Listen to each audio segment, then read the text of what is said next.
Peugeot is a French automotive giant that is part of the Stellantis group and is engaged in manufacturing several types of transporting equipment.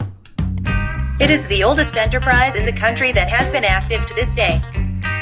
The company was founded in 1810 by Armand Peugeot. Moreover, the logo rarely changed, except design edits. There were 16 of them.